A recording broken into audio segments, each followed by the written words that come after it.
Hello दोस्तों, क्या हाल है आप सभी के। इस वीडियो के अंदर मैं आपके साथ जो कंटेंट डिस्कस करने वाला हूँ ये आपके हिस्ट्री के सिलेबस के हिसाब से मोस्ट इम्पॉर्टेंट कंटेंट होने वाला है। आप जानते हैं कि हमारे इतिहास में बहुत सारी बैटल्स जो हैं लड़ी गई हैं।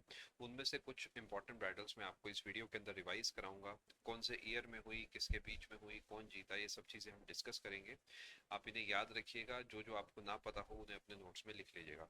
अगर आप चैनल पे नए हैं तो चैनल को सब्सक्राइब कर लेना, बेल आइकन को प्रेस कर देना, जिससे आने वाली सभी वीडियोस की नोटिफिकेशन भी आप तक पहुंच जाए और आपका कंटेंट का बिल्कुल भी लॉस ना हो। चलिए शुरू करते हैं।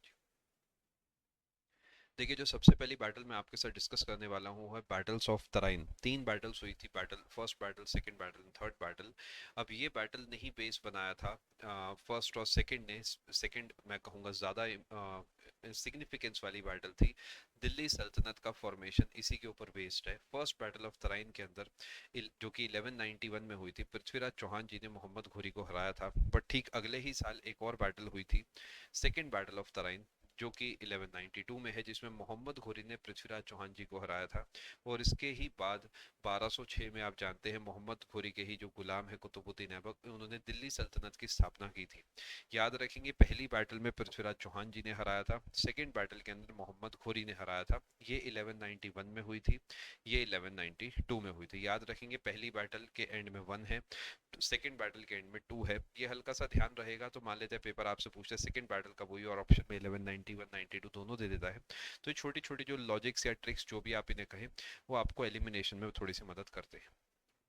एक और बैटल हुई थी, थर्ड बैटल ऑफ तराइन, जिसके बारे में काफी लोगों को नहीं पता होता। ये जो है, ये इल्तुतमिश और यलदौज के बीच में हुई थी। याद रखेंगे 1215 में ये इल्तुतमिश होगा। ठीक है। आप जानते हैं कुतुबुद्दीन ऐबक जो है 1210 में इनकी मृत्यु हो जाती है चौगान खेलते हुए। और 1211 से 1236 का जो समय है वो इल्तुतमिश का है, जो कि कुतुबुद्दीन ऐबक के ही गुलाम थे। तो इनकी एक बैटल होती है यलदौज से। यलदौज भी कुतुबुद्दीन ऐबक के ही एक गुलाम थे, जो आगे जाके दूसरे इलाकों पे राज करते हैं। तो इनके बीच में भी एक बैटल होती है जिसमें इल्तुतमिश जीतते हैं और आगे फिर कंटिन्यू करते हैं 1236 तक। तो थर्ड बैटल ऑफ तराइन जो है, ये इल्तुतमिश और यलदौज के बीच की बैटल है, जिसमें इल्तुतमिश जीतते हैं। अब most most most important battle आप जानते हैं सब इसके बारे में। This is first battle of Panipat, 1526 में हुई है।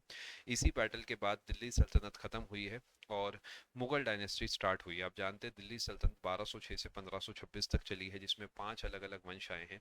और उसका अंत जो है वो फर्स्ट बैटल ऑफ पानीपत में ही हुआ है, जिसमें बाबर इब्राहिम लोदी को हराता है और मुगल डायनेस्टी की शुरुआत हो जाती है। बैटल ऑफ खानवा, बाबर का एक युद्ध होता है 1526 में इब्राहिम लोदी से।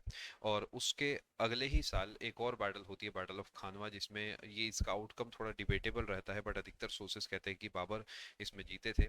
1527 में बैटल हुई थी। याद रखें, खानवा 1527 में है, पानीपत जो है वो 1526 में है। बैटल ऑफ खागरा, ये भी बाबर से ही एसोसिएटेड बैटल है, 1529 में हुई है। बाबर की आखिरी बैटल्स में से एक है। और इसमें बाबर महमूद लोदी को हराते हैं और कोई भी चांस जो जरा सा बचता था लोदी वंश के बचने का, जो कि दिल्ली सल्तनत का आखिरी वंश था, वो यहाँ पर खत्म हो जाता है। और मुगल डायनेस्टी की जो नींव है अब पूरे तरीके रखी जा चुकी है। याद रखेंगे, बाबर से एसोसिएटेड 3 बैटल्स बताई हैं। एक है 1526 में, एक है 1527 में, एक है 1529 में। उसके बाद आप जानते हैं बाबर की मृत्यु के बाद 1530 से 1540 का जो समय है ये हुमायूं का है, उनके बेटे का है। लेकिन उसके बाद 15 साल के लिए सूरी वंश आता है और उस सूरी वंश का जो बेस है वो बैटल ऑफ चौसा है। 1539 में शेर शाह जो हैं, जो शेर शाह सूरी आगे जाके कहलाए, वो हुमायूं को हराते हैं लेकिन मारते नहीं हैं। उसके बाद अगले साल फिर से एक बैटल होती है, जिसे बैटल ऑफ कन्नौज या बैटल ऑफ बिलग्राम बोला जाता है, 1540 में होती है। और इसमें भी शेर शाह सूरी हरा देते हैं हुमायूं को, हुमायूं वहां से चले जाते हैं। और 1540 से लेकर 1555 तक सूरी वंश जो है बन जाता है। आगे जाके 1555 में हुमायूं वापस आते हैं, सिकंदर सूरी को हराते हैं और फिर से मुगल डायनेस्टी जो है स्टार्ट हो जाती है। खैर, आते आगे चलते हैं। फर्स्ट बैटल ऑफ पानीपत मैंने आपको बता दी थी, अब बात करते हैं सेकंड बैटल ऑफ पानीपत की। 1556 1556, जिसमें अकबर हराते हैं हेमू को। हेमू आप जानते हैं आखिरी विक्रमादित्य के नाम से जाने जाते हैं।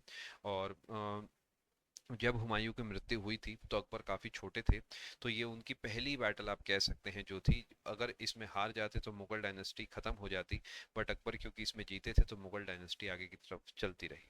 सेकेंड बैटल ऑफ पानीपत 1556 है। Third battle of Panipat very important, Ahmad Shah Abdali मराठाओं को हराते हैं। अब इसके आउटकम जो है उसमें कई सारे एलिमेंट्स है कि मराठा क्यों हारे, किसने इन्हें धोखा दिया, बट क्योंकि यहाँ पर मैं आपको सिर्फ बैटल ईयर और आउटकम पे फोकस करा रहा हूँ तो मुद्दे की बात करेंगे बस। थर्ड बैटल ऑफ पानीपत 1761 में हुई और अहमद शाह अब्दाली ने मराठाओं को इसके अंदर हराया था। बैटल ऑफ तालीकोटा 1565 में हुई। दिल्ली सल्तनत विजयनगर एम्पायर को पूरे तरीके हराकर कमजोर कर देते हैं। विजयनगर एम्पायर आज का जो कर्नाटक है उस इलाके में आप इमेजिन कर सकते हैं, हम्पी नाम का जो जगह है वो इनका सेंटर हुआ करता था। 1565 battle of Talikota. Battle of Haldi Ghati 1576 जिसमें जो मुगलों और राणा प्रताप जी के बीच में हुई थी। मुगलों की तरफ से राजा मानसिंह जी जो है लड़े थे। इसका आउटकम भी डिबेटेबल है। आपके लिए जो मोर इम्पोर्टेंट बात है वो ये है कि 1576 में बैटल हुई थी, बैटल ऑफ हल्दी घाटी। अधिकतर सोर्सेज जो है वो ये कहते हैं कि राजा मान सिंह जी इसमें जीते थे। आई होप आपको सीखने को मिला होगा, काफ़ी सारी बैटल्स मैंने आपको कवर कराई हैं। ऐसा और बहुत सारा कंटेंट सीखने के लिए आप अनअकैडमी प्लस ज्वाइन कर सकते हैं। PMYT डिस्काउंट कोड का इस्तेमाल करके अगर आप अपना प्लान लेंगे तो आपको मिनिमम रेट्स में अपना प्लान मिल जाएगा। मिलता हूँ मैं आप सभी से आने वाली वीडियो में। Thank you so much, all the best.